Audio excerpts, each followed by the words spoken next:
Raha minitra kely fotsiny aho mahakasika an'ilay concertation nationale zay karakarain'ny FFKM zany. Ny zavatra hitako zany a de tokony hoe hazavaina daholo aloha zany ny voambolana ampiasaina ao anatin'izy io, satria tsy na ny voambolana fotsiny ara de efa miteraka olana rehefa tsy mazava satria rehefa manao lalàna ianao a de ny définition aloha no mila mazava tsara hoe ny atao hoe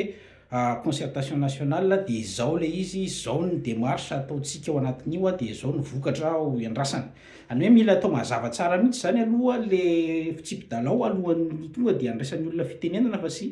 asaina daholo ny olona nefa ny anao tsisy plan.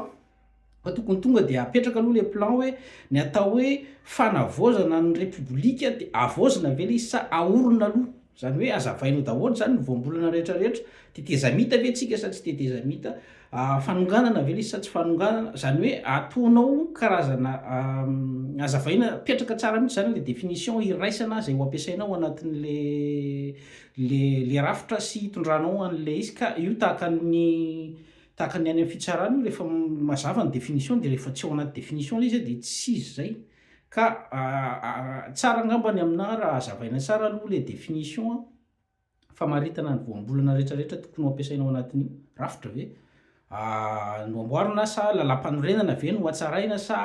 amboarina mihitsy ve ao anatin'le izy kio ve fitediavana ny inona ty izy teo ny rafitra tokony hapetraka ve sa efa misy rafitra efa nomanina any ambadimbadika any de tonga de iny no apetraka ve ho atao lanin'ny olona sa hoe amena safidy mihitsy ny olona hisafidy an'izay rafitra tiany ho apetraka ve sa inona zany le izy, mila hazavaina tsara le izy satria lasa miteraka aia, ka ny aia tompoko amitsika malagasy de ny aia tsy havanana ary miteraka olana le izy rehefa tsy hazavaina. Zay fa de misaotra antsika rehetra fa sao de fotsy roa reto ny afarany.